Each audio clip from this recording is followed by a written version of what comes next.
ายดีพ่อแม่พี่น้องป้องปายเบิดซุคนเนาะ FC ทางช่องบ่ภูมิชาแนลเนาะมื้อนี้บ่ภูมิก็สิมาลงแนวทางรัฐบาลไทยให้พี่น้องเนาะลงที่ลงไปคลิปก่อนนี่บ่ภูมิคิดผิดเนาะพี่น้องเนาะผิดสูตรเด้อพี่น้องเด้อลงไปคลิปก่อนคือคิดผิดสูตรเนาะพี่น้องเนาะบ่ภูมิลงวันที่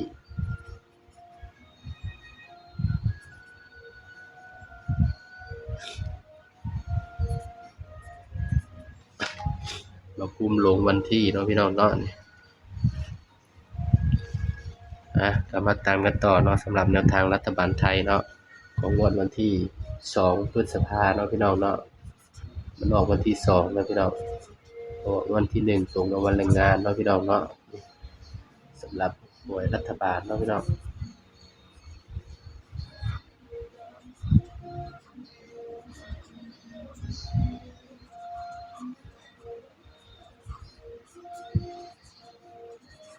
หน่วยรัฐบาลไทยเนาะพี่น้องเนาะนี่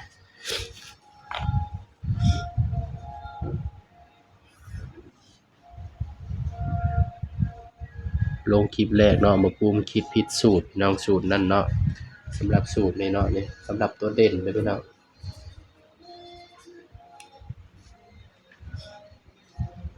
สำหรับเด่นแล้วพี่น้องเนาะให้เด่นไปที่6กับ7ด้วยพี่น้องเด้อนี่งวดวันที่2พฤษภาคมเนาะให้เด่น6กับ7เนาะพี่น้องเนาะนี่ย้ำมาตัวเลขกับเป็นเพียงแนวทางเนาะพี่น้องเนาะ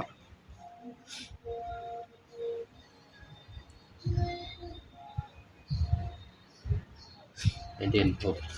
กับ7เนาะพี่น้องเนาะสำหรับแนวทาง2พฤษภาคมเนาะพี่น้อง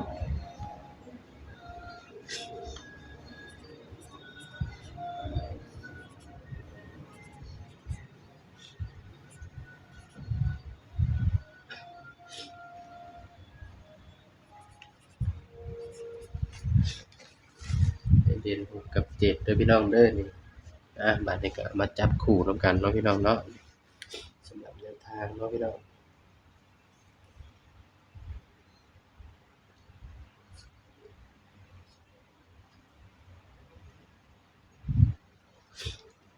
พี่น้องมาจับคู่กันเลยพี่น้องบัดนี้บางเทื่อบ่ภูมิจับให้มันก็บ่เข้าเนาะพี่น้องเด้อสายรูดสายวิ่งก็ไปรูดไปวิ่งเนาะพี่น้องเนาะ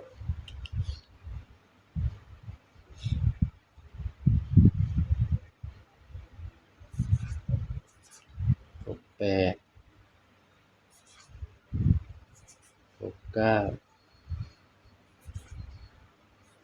60นี่เนาะพี่น้องสำหรับแนวทางเนาะ68 69 60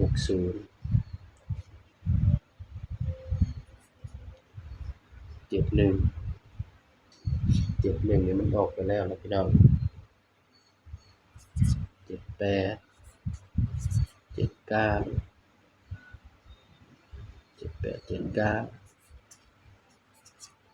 75นี่เด้อพี่น้องสำหรับแนวทางเนาะไว้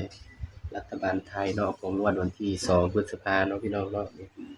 ก็มีซันนี่แหละพี่น้องนี่กันเบิ้ลก็คือ66 77เนาะพี่น้องเนาะนี่สำหรับเด่นเนาะให้เด่นที่6พี่น้องนี่เด้อพี่น้องเด้อเทื่อบ่ภูมิเจาะให้มันก็บ่เข้าเด้อพี่น้องเด้อนี่สายรูดสายวิ่งก็ไปรูดไปวิ่งเอาเด้อพี่น้องเด้อนี่ถ้าว่าสิจับคู่ให้หลายเนาะพี่น้องถ้าว่าสูตรนี่เนาะนี่เดี๋ยวบ่ภูมิสิลองจับให้เบิ่งเด้อพี่น้องเด้อนี่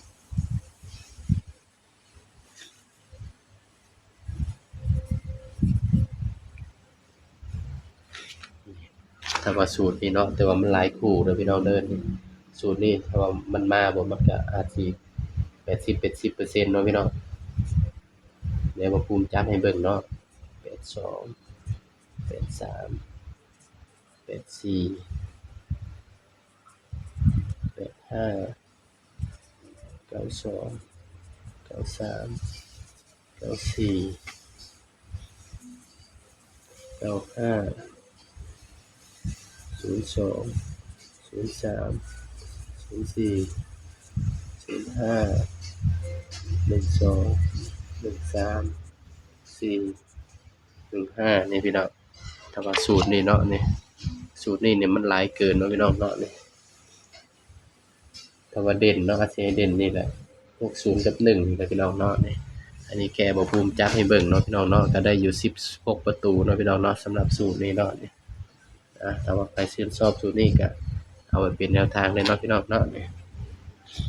ก็คือแนวทางเนาะสำหรับ หวยรัฐบาลไทยเนาะของงวดวันที่2พฤษภาคมเนาะพี่น้องเนาะนี่สำหรับสูตรวินเนาะนี่บ่ภูมิสิบ่จับให้เด้อพี่น้องเด้อสูตรวิน5890เนาะนี่คือสูตรวินถ้าว่าชื่นชอบแนวทางบ่ภูมิก็ฝากพี่น้องกดไลค์กดแชร์กดติดตามบ่ภูมิ Channel นี่เด้อพี่น้องเด้อนี่อ่ะนี่ก็เป็นเพียงแนวทางเนาะพี่น้องเนาะสำหรับรัฐบาลไทยเนาะพี่น้องเนาะนี่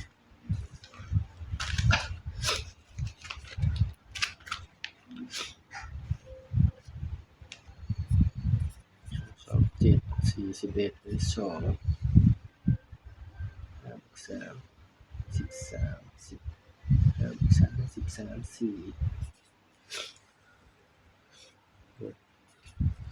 เด้อพี่น้องสำหรับ3ตัวมิดเดียวเนาะพี่น้องเนาะนี่